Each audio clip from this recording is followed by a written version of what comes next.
Bonjour. Eh oh, les bouffons. S'il vous plaît. Bonjour. Bonjour les gens. Bonjour. Donc on était parti sur une veille sur le CMS. Hein. Je lis la présentation. Alors, donc déjà on va commencer par qu'est-ce qu'un CMS? Donc ça veut dire Content Management System, qui est un système de gestion de contenu. Donc globalement, c'est une plateforme où on peut mettre différents contenus de la manière dont on veut, en fait. Tu enchaînes? Vas-y. Donc ça sert à quoi? En gros, ça sert à concevoir, à gérer et à mettre à jour. Donc en gros, une bêtise, vous voulez créer un blog, vous voulez le mettre à jour en 2019, vous pouvez le mettre à jour tout le temps. Et pouvoir publier des informations infinies, des choses comme ça. Donc je vous ai trouvé des petites captures d'écran pour voir à quoi ressemble par exemple le CMS sur WordPress. Donc la version n'est pas à jour, je crois que c'est la 5.2, là c'est la 4.0, j'ai pas trouvé le plus récent. Donc comme vous pouvez le voir, il y a différentes options. Donc le tableau de bord pour gérer des articles, les pages, etc. Donc ça serait plutôt la page d'accueil en fait. Donc j'ai celle-ci. Donc comme elle disait Tiffany, il y a moyen de faire une gestion différente de comme on veut pour la forme, le contenu. Donc comme vous voyez là, on peut gérer l'apparence, on peut ajouter des extensions aussi pour personnaliser comme on veut, et structurer la page comme on a envie en fait, avec des catégories, des articles, des slides, médias avec par exemple des vidéos ou des musiques, comme on veut.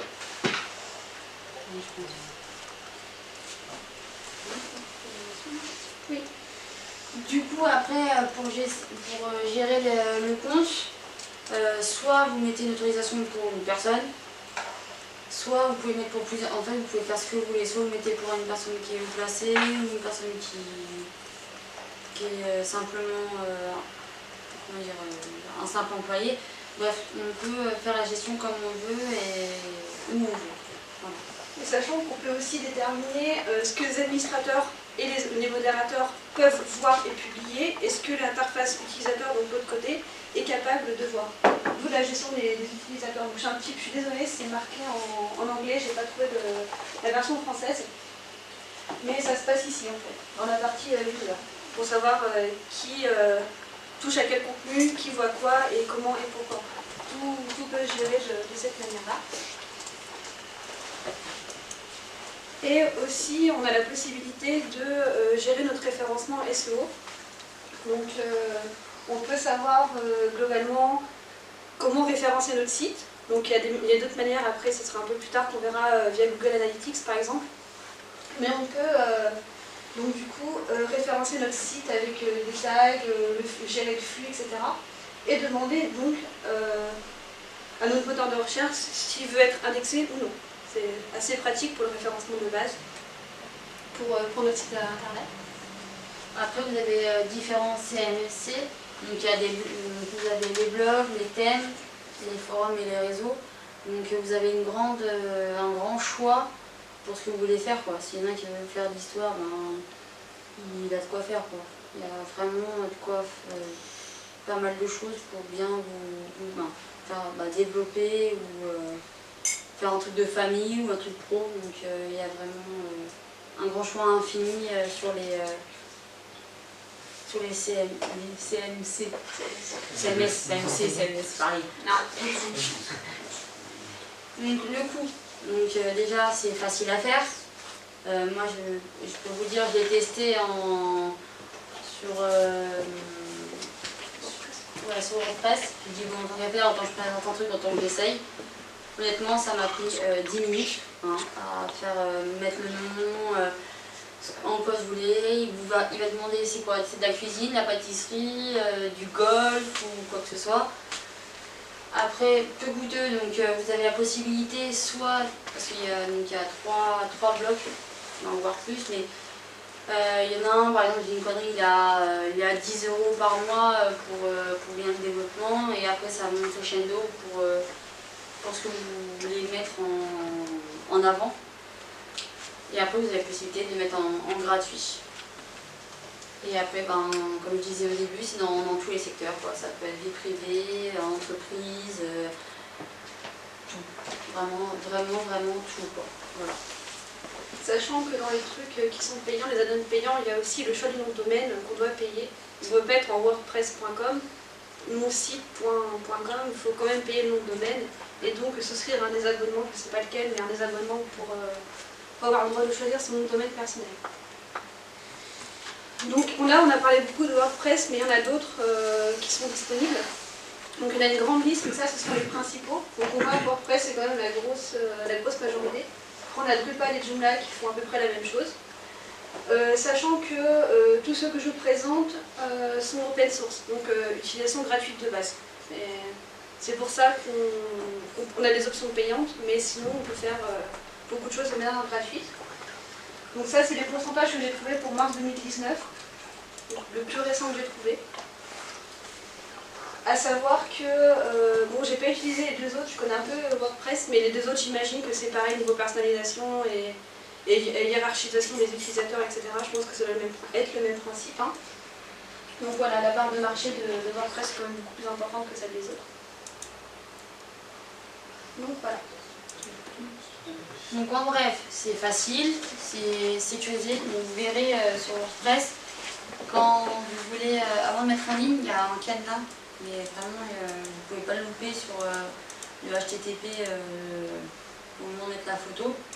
Parce que moi je l'ai fait, j'ai testé une photo que j'ai voulu bloquer. Parce que là, il y a des petits malins, de temps en temps, ils aiment bien prendre les photos et les mettre sur leur compte Facebook ou quoi que ce soit. Et moi j'ai galéré à trouver pour sécuriser la photo. Donc, je ne vous dis pas, j'ai passé une demi-heure. Donc si vous voulez mettre des photos et des trucs comme ça, vous pouvez bloquer pour que personne vous les vole. Ouais. Parce que ça, je sais que c'est assez relou des fois. Multiple, hein, comme on a expliqué, hein, c'est les multiples de choix, de photos, vidéos, tout ça. Ouais, voilà, vous voulez faire un roman, faites-le. Hein. Personnellement, j'arrive pas à le lire parce que moi, un roman sur ordinateur, ça m'intéresse pas. Et après, le contenu, il faut que vous mettez ce que vous voulez. Puis il me semble que niveau accessibilité, c'est quand même assez consultable sur d'autres plateformes. Genre sur mobile, vous pouvez le consulter assez facilement. Et pour la sécurité, normalement, toutes les pages sont en HTTPS. Il n'y a pas de problème de sécurité. Et comme dit avant, WordPress fait souvent des mises à jour justement pour renforcer ces systèmes-là de sécurité, éviter les piratages, etc. Et il y a toujours moyen de protéger nos données, quoi qu'il arrive, pour ce site-là.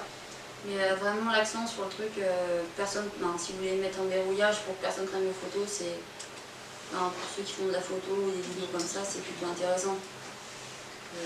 Combien de fois il y a eu des problèmes avec des photos et des vidéos moi personnellement j'aime bien mettre le point là-dessus parce que c'est important quoi. Voilà, vous avez des questions? Contenu, il n'a pas d'étoile. Non, c'est sur la même machine que ça.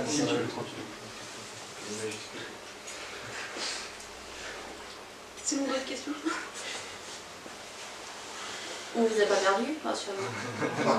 Ça va, c'était assez compréhensible. Moi j'avais une question. Par exemple, si on prend par exemple sur WordPress, on veut créer un site internet, quand on paye le prix du domaine en fait, c'est pour un site ou pour plusieurs sites? Normalement c'est pour un site. Ouais. Donc si on veut créer par exemple 5 sites, il faut qu'on paye 5 fois. Oui, parce que c'est 5 noms de domaines différents. D'accord. Parce que si tu prends un domaine voiture et après tu veux donner un domaine train... Disons que c'est le nom de domaine, en fait, c'est ton nom.com par exemple. Donc forcément, c'est un nom que tu alloues à... Ah ouais, mais ça j'ai compris, c'était juste pour savoir si on payait par exemple, et ils font pas des trucs de... Après, ils font peut-être des packaging. Ah oui, il faut peut-être des packaging. Ça, après, je t'avoue, j'ai pas regardé toutes les sortes. Je pense que tu peux acheter... Il y a pas mal d'options dans ça. Après, si jamais... Voilà. Après, si jamais WordPress te convient pas en prix, je te dis, il y en a d'autres, des open source. Ah non, mais WordPress il est bien, mais ce qu'il y a, c'est juste pour savoir, moi je voulais bien mais après, s'il faut repayer pour recréer un autre site... Non, en fait, la création du site est gratuite, mais si tu veux faire tes noms de domaine à toi, il faut payer les noms de domaine. Voilà, c'est ça. En gros, c'est pour trouver plus vite, quoi. c'est ça. Après, tu peux avoir 50 Bah oui. sites. Hein. Parce que comme gêne le pas. site qui nous demandait pendant les tests ou quoi que ce soit, après pour retrouver, c'est voilà, personne ne Que tu trouve. vas dans WordPress et Mais tu d'où le côté tapes référencement qui est cuisine, intéressant. tu cherches ta pote sur le site, t'en as 300, tu fais bon. Oui, mais c'est pour ça qu'il y a une option référencement. Ouais, aussi. non, mais- Même en étant gratuit, ça prend un peu plus de temps, mais le référencement peut quand même aider pour remonter ton site. Après, je te dis pas que ce sera la première page Google en 2 semaines, mais ça remonte quand même. Tu Tu sais sais, le que référencement, c'est un autre système. Donc, c'est comme on avait expliqué, les 10 premiers, c'est ceux qu'on payait quoi. Oui, voilà, après, il y a les liens sponsorisés aussi qui sont payés par Google, etc. Puis, de toute façon, tu vois, c'est marqué sponsorisé Google ou sponsorisé YouTube. C'est marqué. quoi, Annonce. dans les Voilà, réseaux. les annonces. Et ça, généralement, bah, tu peux pas passer devant à part si tu payes. Quoi. Mais voilà.